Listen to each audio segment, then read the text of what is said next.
Hello everyone. So today we are going to see what is algorithm. So let's first understand its meaning.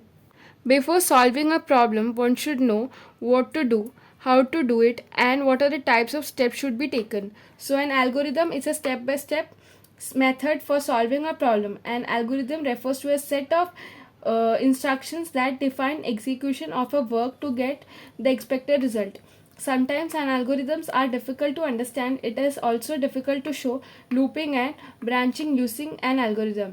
Then algorithms are written in natural English, in plain English, or in plain English. We can also represent algorithm in flowchart, pseudocode, and others. So algorithm is just like writing down the instructions. तो हमें अगर कुछ भी चीज़ करना है, कुछ भी follow करना है, तो उसके क्या क्या स्टेप्स होंगे, उसके क्या क्या इंस्ट्रक्शंस होंगे, वही होता है एल्गोरिदम. फॉर एग्जांपल हम कुकिंग में भी इंस्ट्रक्शंस होता है, लाइक पहले क्या स्टेप करना है, देन दूसरा क्या स्टेप करना है. जैसे कुकिंग में होता है तो वैसे ही हमारे यहाँ पे कंप्यूटर साइंस में भी होता है. तो हम जो भी हम कोड कर रहे हैं तो उसके भी स्टेप्स होते हैं. तो हम उसको इंग्लिश वर्ड में स्टेप बाय स्टेप लिखते हैं, तो हमें ईजिली हम देख सकते हैं, हम समझ सकते हैं कि नेक्स्ट कौन सा स्टेप होने वाला है. ओके, तो हम इसका एक एग्जाम्पल देखते हैं. अब here is an basic algorithm for making a T.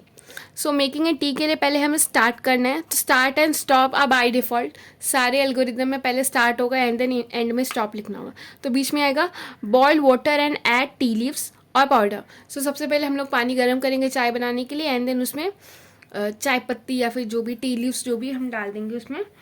Add spice like ginger and cardamom. तो अगर आपको मसाला चाय चाहिए तो उसमें जो भी अदरक वगैरह आप जो भी डालते हैं आप वो भी डाल सकते हैं. Then add milk and sugar to taste. तो शुगर एंड टेस्ट मतलब शुगर जो भी हम डालते हैं हमारे हिसाब से वो. And then strain and serve hot. Okay, so ये रहा algorithm for basic for making a tea. तो टी बनाने के लिए कौन से बेसिक स्टेप्स होंगे, ये होगा बेसिक स्टेप. अब ये इससे बड़ा भी हो सकता है काफ़ी ज़्यादा, इससे छोटा भी हो सकता है, but this is a basic step for making a tea.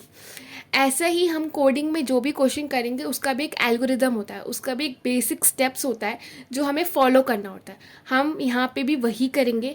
तो मैं एक एक्चुअली में क्वेश्चन का एल्गोरिदम बताती हूँ, तब हमें एक्चुअली में समझ में आएगा कि हम क्या करने वाले हैं. Okay, there is an addition of two numbers. तो दो नंबर को आपस में ऐड करने के लिए क्या एल्गोरिदम होगा. तो मैंने पहले ही बोला था कि पहले हमें स्टार्ट लिखना ही है और एंड में स्टॉप एंड या स्टॉप लिखना है. ओके, सो पहला है input the first number.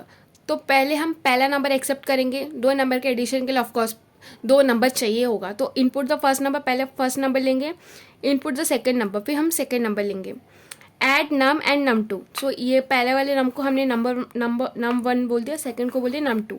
Add num and two, तो num two and num one को ऐड करेंगे. And then store in a variable.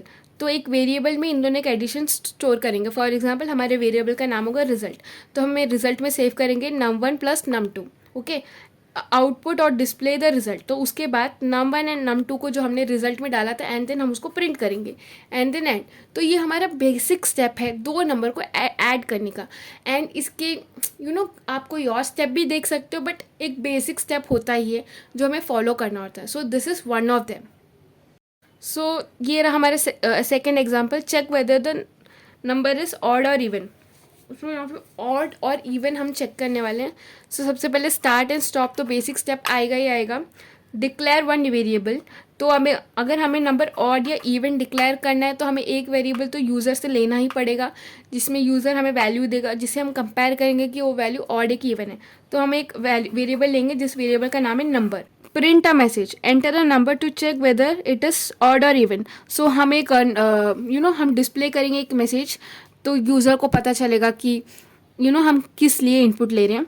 सो यहाँ पे हमने एक इफ़ स्टेटमेंट डाल दिया. If num modulo two two equal to zero. यानी जब जो भी नंबर को हम टू से डिवाइड करेंगे एंड देन अगर उसका रिमाइंडर ज़ीरो आया तो इसका मतलब वो नंबर इवन है, एल्स वो नंबर ऑड है. सो ये एक बेसिक स्टेप हुआ कि नंबर ऑड या इवन जानने के लिए for algorithm. Okay, so algorithm ऐसे ही वर्क करता है. हम अलग अलग क्वेश्चंस के लिए एल्गोरिदम लिख सकते हैं.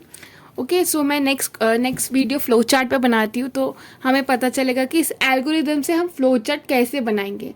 So if you found this video informative, please consider liking and subscribing the channel. Thank you.